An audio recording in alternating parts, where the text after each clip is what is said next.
தமிழில் முதல் பக்தி சேனல் சாய் டிவி.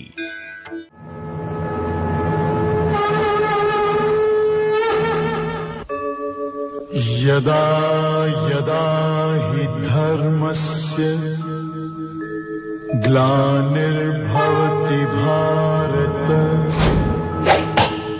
अभ्युत्थानम् अधर्मस्य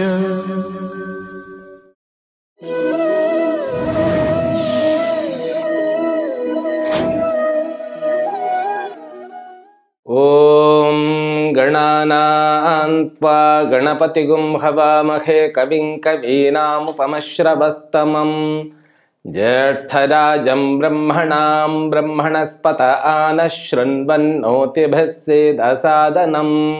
ओम श्री महागणपतये नमो नमः। ओम प्रपन्नपारिजाताय तोत्रवेत्रैकपाणये ज्ञानमुद्राय कृष्णाय गीतामृतदुहे नमः।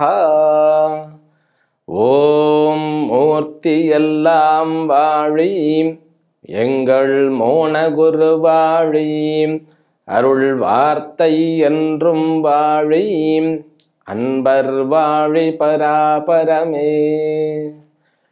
ओम सर्वेभ्यो सद्गुरुभ्यो नमो नमः। ஹரிஹி ஓம். அனைத்து சாய் டிவி நேயர்களாகிய அன்பு உள்ளங்களுக்கும் என்னுடைய வாழ்த்துக்களையும் வணக்கங்களையும் தெரிவித்துக் கொள்கின்றேன். எல்லாம் வல்ல அம்பிகையினுடைய பேரருளாலும் சுவாமி யோகஸ்ரீ அமிர்த மிருத்யுஞ்சயேஸ்வரருடைய திருவருளாலும் நம் அனைவருக்கும் அனைத்து விதமான சௌபாகியங்களும் கிட்ட வேண்டும் என்கின்ற பிரார்த்தனையுடன் இன்றைய உரையை துவங்குகின்றேன். ஸ்ரீமத் பகவத்கீதா 4வது அத்தியாயம் 30வது ஸ்லோகம். ஸ்ரீ பகவான் உவாச अपरे नियताहाराः प्राणान् प्राणेषु जुह्वति सर्वेप्येते यज्ञविदः यज्ञक्षपितकल्मषाः. கடந்த தொகுப்பு வரைக்கும் பகவான் கிருஷ்ணர் 11 விதமான யஜ்ஞங்களை நமக்கு அறிமுகப்படுத்தினார் இல்லையா? அதாவது 25வது ஸ்லோகத்திலிருந்து பகவான் நமக்கு யஜ்ஞங்கள் எத்தனை வகைப்படும் அப்படிங்கிற மாதிரி நமக்கு சொல்லிக்கொண்டே வருகிறார். முதல் யஜ்ஞமாக பிரம்ம ஞான வேள்வியானது கூறப்பட்டது.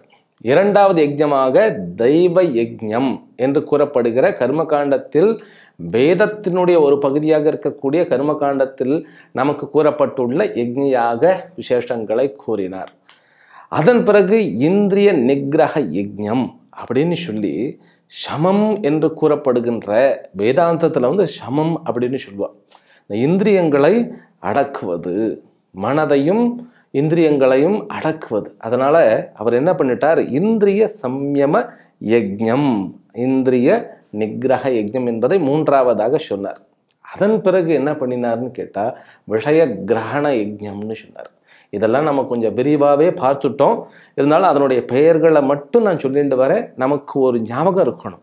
சடனாக ஒரு கிளாஸ் ஆரம்பிக்கிறச்ச எங்கேருந்து ஆரம்பிக்கிறது அப்படிங்கிற கன்ஃபியூஷன் வந்துடப்படாது இல்லையா? அதனால முதல்ல பிரம்ம ஞான வேள்வி, 2வது தெய்வ யஜ்ஞம் என்று கூறப்படுகின்ற தேவ யஜ்ஞங்கள், பிறகு 3வது இந்திரிய நிகிரக யஜ்ஞம், 4வது விஷய கிரகண யஜ்ஞம், 5வது ஆத்ம சம்யம யஜ்ஞம் அப்படின்னு சொல்லி 3 ஸ்லோகங்களில் 5 யஜ்ஞங்களை கூறிய பகவான் பிறகு 28வது ஸ்லோகத்தில் ஒரு ஸ்லோகத்தில் கிட்டத்தட்ட 5 யஜ்ஞங்களை சொல்லிட்டார்.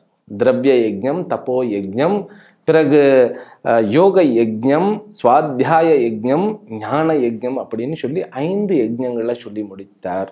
அதன் பிறகு 29வது ஸ்லோகத்தில் பிராணாயாம யஜ்ஞம் என்பதை சொல்லி முடித்தார்.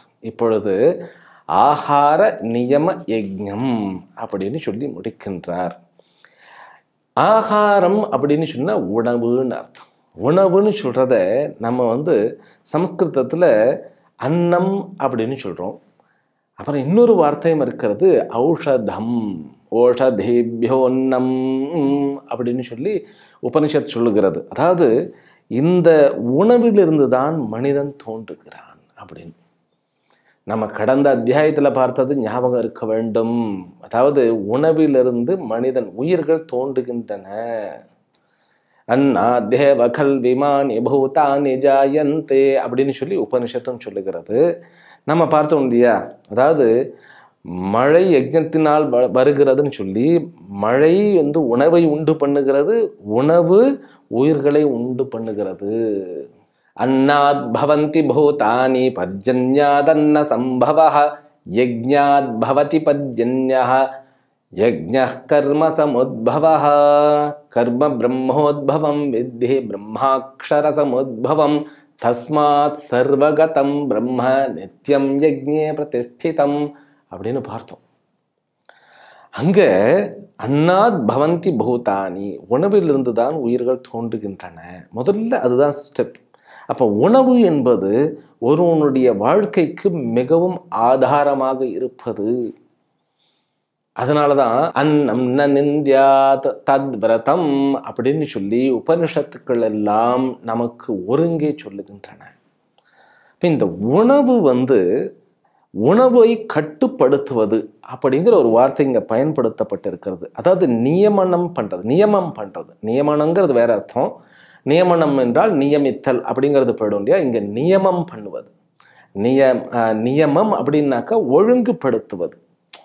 ஆகாரத்தை போய் ஒழுங்குபடுத்த வேண்டியது இருக்கிறது அப்படின்னா, சாதாரணமாகவே ஆகாரம் என்பது, உணவு என்பது அளவுக்கு மீறி போகக்கூடாது.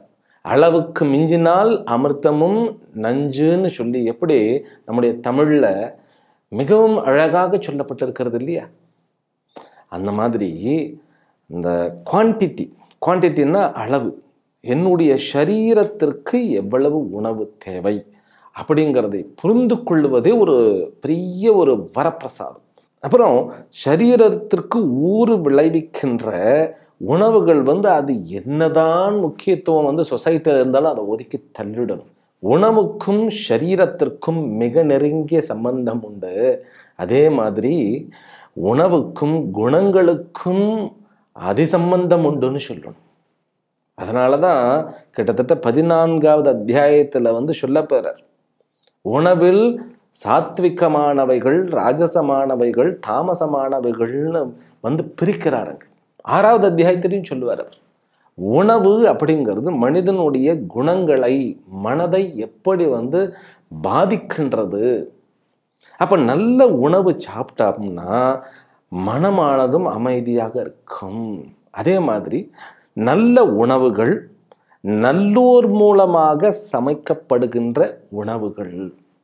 அந்த காலத்திலலாம் ஹோட்டலே கிடையாது. நமக்கு ஹோட்டல்னு சொன்னாலே அங்கே போய் சாப்பிடக்கூடாது அப்படின்னு சொல்லிட்டு நம்ம பெரியவங்களாம் சொல்லுவாங்க. நான் ஹோட்டலில் சாப்பிட்டதை ஒரு அதிசயமாக பார்க்குற ஒரு காலம் இருந்தது. இப்போ ஆற்றுல சாப்பிட்றது தான் அதிசயமாக இருக்கிறது. ஆமாம், சமைக்கிறது இப்பெல்லாம் ரொம்ப ரேராக எடுத்து. சமைத்தல் அப்படிங்கிறது 2வது யஜ்ஞசாலையில் யஜ்ஞம் செய்தல் என்பதாக பொருள்படுகிறது. அதாவது 2 சாலைகள் சொல்லப்பட்டன. என்னென்ன சாலைகள்னு கேட்டால், யஜ்ஞசாலை அது ஆண்கள் செய்ய வேண்டிய, அந்த காலத்தில் புருஷர்கள் செய்ய வேண்டிய யஜ்ஞமானது. இன்னொன்று அந்த பெண்களுக்கென்றே உண்டான ஒரு தபஸ், ஒரு யஜ்ஞசாலை எதுன்னு கேட்டால் அது அடுப்படி தான். அவர்கள் அந்த காலத்தில் அதை அதுக்குன்னு மந்திரங்கள் இருக்கின்றன. அந்த அக்னியை பொருத்தும் பொழுது அது அந்த ஜாடராக்னி குடும்பத்தில் நிலைக்கணும்னாக்கா அந்த அம்மா, அந்த குடும்ப தலைவி அந்த ஒரு அன்போடையும் சங்கல்பத்தோடையும் சரணாகதியோடையும் அந்த அடுப்பை பற்ற வைத்து அதில் சமைப்பது. அன்போடு தான் சமைக்கணும். ஹோட்டலில் யாருக்கோ என்னத்தையோ சமைச்சா அதை சாப்பிட்ட மனசும் உடம்பும் எப்படி இருக்கும். அதனால அன்னம்னு சொல்லிட்டாலே அது எங்கெங்கெல்லாம் சாஸ்திரத்தில் குறிப்பிடப்படுகின்றதோ அங்கெங்கெல்லாம் நாம் மிகவும் ஜாக்கிரதையாக படிக்கணும். ஏன்னா உணவினால் தான் உயிர் ஓம்பப்படுகிறது. அன்னமய சரீரம். சாஸ்திரம் நம்முடைய சரீரத்தையே 5ஆ பிரிக்கிறது. அது வேதாந்த சாஸ்திரத்தை தான் நான் சொல்லிட்டு இருக்கேன். இப்போ வேதாந்த சாஸ்திரமானது நம்முடைய சரீரத்தை முதல்ல 3ஆ பிரிக்கிறது. ஸ்தூல சரீரம், சூக்ஷ்ம சரீரம், காரண சரீரம்னு சொல்லி 3ஆக பிரிக்கின்றது. ஸ்தூல சரீரம் அப்படின்னா என்ன அப்படின்னா, உணவினால் அது வளர்த்தப்பட்டு அதன் மூலமாக அது ஜீவிக்கிறதுன்னு அர்த்தம். ரைட்டா? இந்த ஸ்தூல சரீரம் என்பது. ஆனால் சூக்ஷ்ம சரீரத்தையும் பாதிப்பது உணவு. சூக்ஷ்ம சரீரம் அப்படின்னா என்ன? மனசு அங்கதான் இருக்கிறது. அதாவது பஞ்ச ஞானேந்திரியங்கள், பஞ்ச கர்மேந்திரியங்கள், பஞ்ச பிராணன்கள், மனம் மற்றும் புத்தி, இவைகள் 17 சூக்ஷ்ம சரீரங்கள் என்று கூறப்படுகின்றன. இதெல்லாம் சாஸ்திரத்தினுடைய பாகுபாடு. ஒரு சரீரத்தை எப்படி நாம் புரிஞ்சுக்கிட்டோம்? நம்ம கிட்ட தான் சரீரம் இருக்கிறது.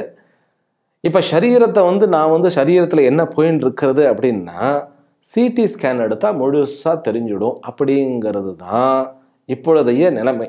அதாவது எம்ஆர்ஐ எடுக்கணும், சிடி ஸ்கேன் எடுக்கணும், எக்ஸ்ரே எடுக்கணும், இந்த ஸ்கோபி, எண்டாஸ்கோபி, கோலானோஸ்கோபி அப்படின்னு நிறைய ஸ்கோபிஸ் எல்லாம் இருக்கிறது. அதெல்லாம் வச்சு பண்ணலாம். பிளட் டெஸ்ட் பண்ணலாம், அப்புறம் எக்கோ டெஸ்ட் பண்ணலாம். இந்த மாதிரி நிறைய டெஸ்ட் இருக்கிறது. ஐஸுக்காக செக்கப்பிங் பண்ணுறதுக்கு வேறு மாதிரியான எக்யூப்மெண்ட்ஸ் எல்லாம் இருக்கிறது. அப்போது ஒவ்வொரு உறுப்புகளுக்கும் அதை நம்ம அதனுடைய ஃபங்க்ஷன், அதனுடைய அதாவது செயல்படுகிற தன்மையை வைத்து அதனுடைய ஆரோக்கியத்தை நம்ம கணக்கெடுக்கிறோம் இல்லையா? அத்துணை எக்யூப்மெண்ட்ஸும் மெஷின்ஸும் உபகரணங்களும் சூக்ஷ்ம சரீரத்தில் இருக்கக்கூடிய விஷயங்களை பார்க்க தகுதியற்றதாகி விடுகிறது. மனசுல ஒரு கோளாறு இருந்தால் அது சரீரத்தில் என்னவாக வரும் அப்படின்னு கேட்டால் ஒரு ப்ராப்ளமா வந்துடும். மனசுல கோளாறு இருந்தால் செரிமானம் பாதிக்கப்படும். செரிமானம் பாதிக்கப்பட்டவர் ஆகார நியமன யஜ்ஞத்தை கடைபிடிக்க முடியாது. கழிவுகள் நிறைந்த சரீரத்தை கொண்டவர் ஆகார நியம யஜ்ஞத்தை தொடர முடியாது. அவர் அதுக்கு லாயக்கே இல்லை. அதாவது கழிவு நிறைந்த சரீரம். எந்த சரீரத்தில் செரிமானமானது சரியாக நடைபெறவில்லையோ அந்த சரீரம் நோய்வாய்ப்படுகிறது. எப்படின்னு கேட்டா, அரைகுறையாக செமித்த அந்த உணவுகள் முழுமையாக வெளியேற்றப்பட முடியாது. ஏனென்றால் சரீரத்தினுடைய ஒவ்வொரு செல்களினுடைய செயல்கள் என்ன தெரியுமா? உணவை உள்ளிழுத்தல், பிறகு உணவை செரித்து அதில் இருக்கக்கூடிய சக்திகளை உள்ளிழுத்து கொண்டு அந்த சக்கைகளை, அதாவது கழிவுகளை வெளியே தள்ளணும். இப்போ செரிமானமே சரியாக நடக்காத பொழுது அந்த உணவை உள்ளிழுக்கக்கூடிய அந்த சக்தியும் குறைந்து விடுகிறது. அதை செரித்து அதனுடைய சக்திகளை தன்மயமாக்கக்கூடிய அந்த சக்தியும் குறைந்து விடுகிறது. பிறகு கழிவுகளை வெளியேற்றக்கூடிய அந்த சக்தியும் இல்லாமல் போகிவிடுகிறது. ஆகவே உடலில், அதாவது சரீரத்தில் கழிவுகள் தேங்குகின்றன. கழிவு தேங்கிய சரீரம் ஆன்மீக வாழ்க்கைக்கு மட்டுமல்ல, சாதாரணமான லௌகிக்க வாழ்க்கைக்கே அது தகுதியற்றதாகி விடுகிறது. அதனால தான் இந்த ஆகாரம்னு சொன்னால் மிகவும் ஜாக்கிரதையாக நாம் கண்காணிக்க வேண்டும். இந்த காலத்தில் யார் ஆகாரத்தை முறையாக எடுத்துக்கொள்கிறார்கள் அப்படின்னா 3 வகையினர். யார் யார் அப்படின்னு பார்த்தா, முதல்ல விளையாட்டு வீரர்கள். அவர்களுக்கு அவர்கள் சாப்பிடக்கூடாது.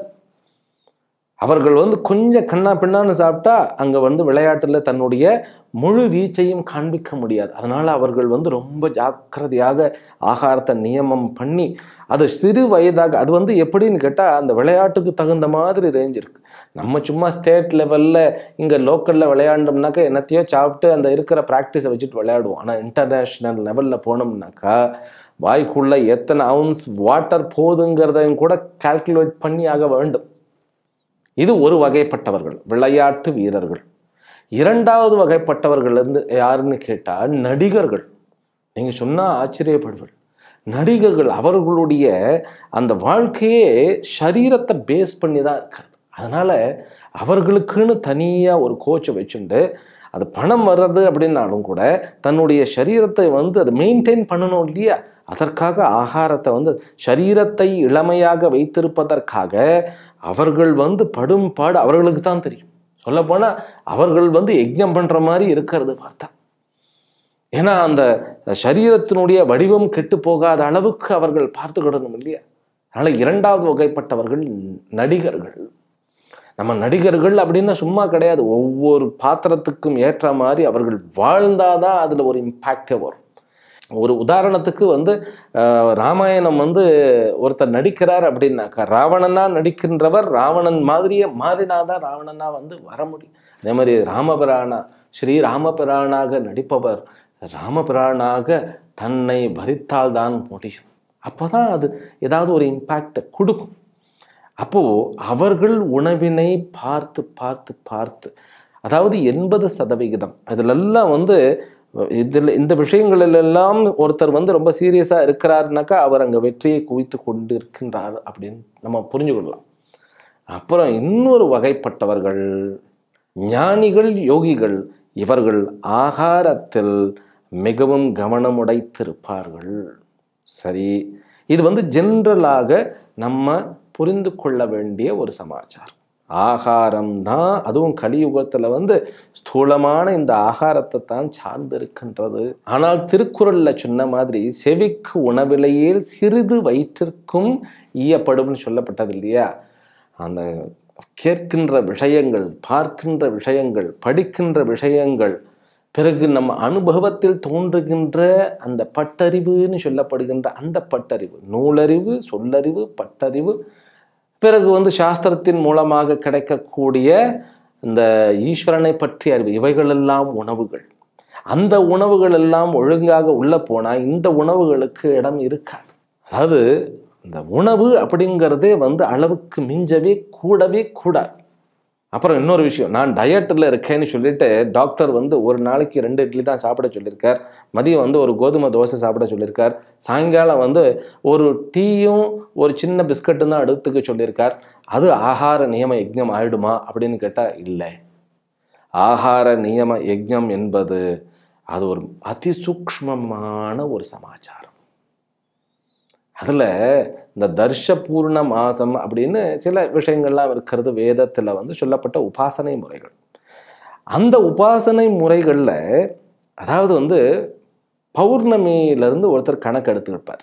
அந்த பௌர்ணமியிலிருந்து தன்னுடைய ஆகாரத்தை படிப்படியாக குறைப்பார். 15 நாட்களுக்கு அப்படியே படிப்படியாக குறைச்சிட்டு கடைசியில் அந்த அமாவாசை அப்படின்னு வருது இல்லையா, அமாவாசை அன்று சாப்பிடாமல் முழுவதுமாக ஒரு அன்னம் தண்ணீரும் கூட இல்லாமல் முழுமையாக உபவாசம் இருப்பார். அடுத்த நாளிலிருந்து கொஞ்சம் கொஞ்சமாக சேர்த்துக்கொள்வது. இப்போ இந்த சைக்கிளிங் இருக்கு இல்லையா, இதை ஒரு உபவாச விதிக்குள்ளதான் அடக்க முடியும். அந்த உபவாசம் அப்படிங்கிறது நம்ம ஆகாரம் கொடுக்காம இருக்கிறது. அப்புறம் உபவாசம் என்றால் என்ன என்பதை நான் ஏற்கனவே அதனுடைய முழு அர்த்தங்களை சொல்லியிருக்கேன். வாசம் என்றால் இருத்தல், வசித்தல். என்றால் அருகில் வசித்தல், இறைவனுடைய சிந்தனைகளுக்கு அருகில் வசித்தல், இறைவனுக்கு அருகில் வசித்தல். அது எப்படி ஆகும்னு கேட்டால், உணவை கூட சிந்தனை பண்ணாமல் இறைவனுடைய நாமத்தையும் இறைவனுடைய அந்த மகிமைகளையும் சிந்தித்து கொண்டிருத்தல், அது உபவாசம். ஆனால் இங்கே நியம யஜ்ஞம், ஆகார நியம யஜ்ஞம் அப்படிங்கும்போது படிப்படியாக குறைத்து படிப்படியாக கூட்டுறது, இது ஒரு வகை. இன்னொரு வகை எப்படின்னா, அப்புறம் இன்னொரு விஷயம் நான் சொல்லிடுறேன், நல்லவர்கள் சமைத்து நல்ல உள்ளத்துடன் கொடுத்தவைகளை தான் சாப்பிட வேண்டும். நம்ம கல்ச்சரில் நீ கொஞ்சம் சாப்பிட்டுட்டு கொடு, அவர் கொஞ்சம் சாப்பிட்டு கொடு, இவருக்கு ஒன்று சாப்பிட்டு கொடு அப்படிங்கிறது இல்லை. நம்ம கல்ச்சரில் தான் எச்சில் என்கின்ற வார்த்தை. நம்ம பாரதத்தினுடைய அத்தனை லாங்குவேஜும் எடுத்துக்கோங்களேன், உச்சிஷ்டம் அப்படிங்கிற அந்த ஒரு வார்த்தைக்கு அர்த்தம் எல்லா லாங்குவேஜ், நம்மளுடைய அந்த சனாதன தர்மத்துக்கு கீழே வரக்கூடிய எத்தனை பாஷைகள் இருக்கின்றதோ, பாரத நாட்டில் இருக்கக்கூடிய அத்தனை பாஷைகளிலும், இந்த ஹிந்தியில் கூட ஜூட்டா அப்படின்னு எச்சில் அப்படின்னு நம்ம சொல்கிறோம் இல்லையா, எச்சில் அதை தொட்டு கொடுத்தா சாப்பிடப்பட உச்சிஷ்டம் அப்படின்னு சொல்லிடுவார். இறைவனுக்கு நைவேத்தியம் பண்ணும்பொழுது அதை உப்பு இருக்கிறதா, அதில் காரம் இருக்கிறதா அப்படின்னு கூட பார்க்கக்கூடாது. இந்த உணவுக்கு அவ்வளவு மதிப்பு. அப்புறம் நைவேத்தியத்தை கொண்டு போகிறச்ச அதை அப்படியே கவர் பண்ணி தான் கொண்டு போகும். நைவேத்தியத்தை யாரும் தொடப்படாது, பார்க்கவே கூடாது. ஆசையை பார்த்தாலே அது எச்சிலாகி விடுகிறது.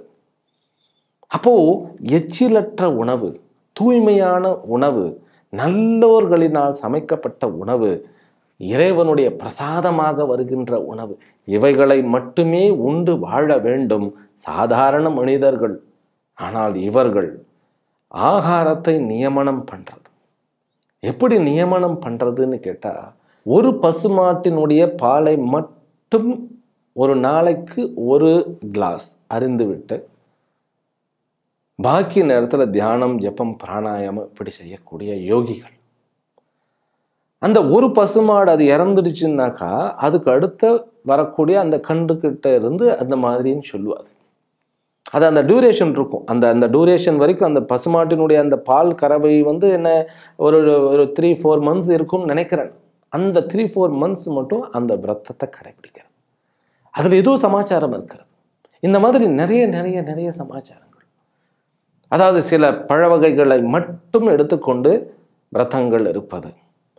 சில நேரத்தில் பருப்பு, அதாவது இந்த தால்னு சொல்லுவோம் இல்லையா, பருப்புகளை மட்டும் கொண்டு இருக்கிறது. சில நேரத்தில் அதாவது நீராகாரம் அப்படின்னு சொல்லக்கூடிய பானகங்களை மட்டும் வைத்துக்கொண்டு, இது உபவாசத்திற்கும் ஒரு படி மேலே. இது உபவாசம் தான், இருந்தாலும் உபவாசத்துக்கும் ஒரு படி மேலே. அப்புறம் உணவை ஈஸ்வரனாக பாவிப்பது. ஸோ இவைகளில் நிறைய விஷயங்கள் இருக்கின்றன. இவைகள் எல்லாம் ஆகாரத்தை நியமனம் செய்து அவைகளின் மூலமாக தன்னுடைய நிறைநிலையை அடைவது, அதாவது மனசை பக்குவப்படுத்துவதுன்னு அர்த்தம். ஆகாரத்தினால் நாம் அடிமைப்படுத்தப்பட்டால் அது மனிதனுடைய வாழ்க்கையே இல்லைன்னு சொல்லுவோம். சொல்லப்போனால் விலங்குகள், அது பூனையோ நாயோ அல்லது வேற ஏதோ ஒரு மிருகமோ, அளவுக்கு மேலே போனால் அது எவ்வளவு பெரிய அமிர்தமாக இருந்தாலும் அப்படியே விட்டுட்டு போயிடும். நம்மளுடைய வளர்ப்பு நாய் பல இடத்துல நான் பார்த்துருக்கேன்.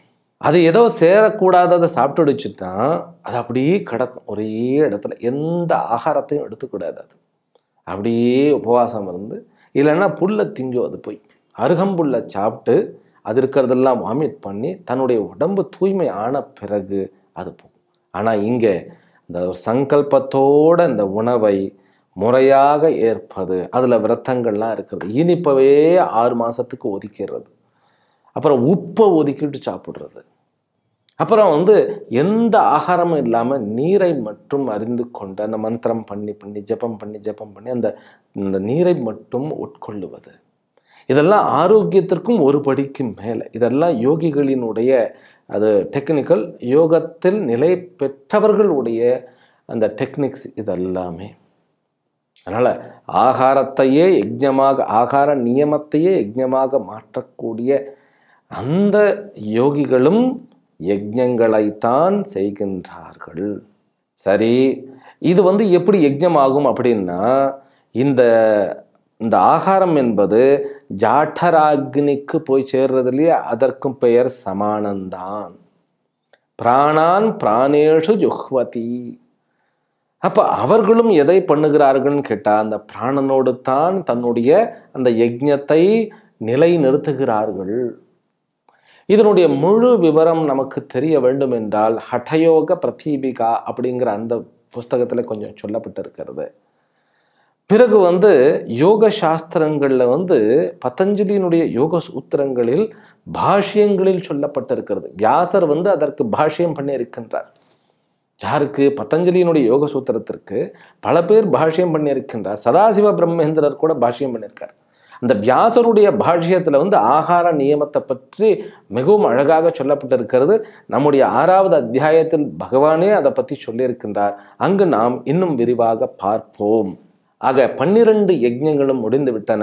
அதை பகவானே சொல்லுகிறார். சர்வே பியேதே யஜ்ஞ விதா யஜ்ஞ க்ஷபித கல்மஷா. இந்த அனைத்து விதமான யஜ்ஞங்களையும் அறிந்து அதில் நிலை பெறுபவர்கள் யஜ்ஞத்தின் மூலமாக, அந்த குறிப்பிட்ட யஜ்ஞங்களின் மூலமாக பாப்பம் நீங்கியவர்கள் ஆகின்றார்கள் அப்படின்னு சொல்லி இந்த ஸ்லோகத்தை முடிக்கின்றார், 30வது ஸ்லோகத்தை. ஆக 12 யஜ்ஞங்களும் முடிந்து விட்டன. இந்த 12 யஜ்ஞங்களில் இன்னும் கூட சில விஷயங்கள், அதாவது ஞான யஜ்ஞம், திரவிய யஜ்ஞம்னு தனியாக பிரிக்கின்றார். அதை வரக்கூடிய வகுப்புகளில், வரக்கூடிய ஸ்லோகங்களில் நாம் காண்போம் என்று கூறி, எல்லாம் வல்ல அம்பிகையினுடைய பேரருளாலும் சுவாமி யோகஸ்ரீ அமிர்த மிருத்யுஞ்சயேஸ்வரருடைய திருவருளாலும் நம் அனைவருக்கும் அனைத்து விதமான லக்ஷ்மி கட்டாட்சங்களும் யோக சித்தியும் ஞான நிஷ்டையும் கைகூட வேண்டும் என்கின்ற பிரார்த்தனையுடன் இந்த உரையை இத்துடன் நிறைவு செய்கின்றேன். ஹரிஹி ஓம். ஸ்ரீ குருப்யோ நமோ நமஹ. ஓம் பூர்ணமதః பூர்ணமிதம் பூர்ணாத் பூர்ணமுதச்யதே பூர்ணஸ்ய பூர்ணமாதாய பூர்ணமேவாவசிஷ்யதே. ஓம் சாந்தி சாந்தி சாந்தி. ஹரிஹி ஓம். ஸ்ரீ குருப்யோ நமஹ. ஹரிஹி ஓம். சாய் டிவி நிகழ்ச்சிகள் உங்களுக்கு பிடிச்சிருக்கா? லைக் பண்ணுங்க, ஷேர் பண்ணுங்க, கமெண்ட் பண்ணுங்க, சப்ஸ்கிரைப் பண்ணுங்க. பக்கத்துல இருக்கிற பெல் சிம்பலை பிரஸ் பண்ணுங்க.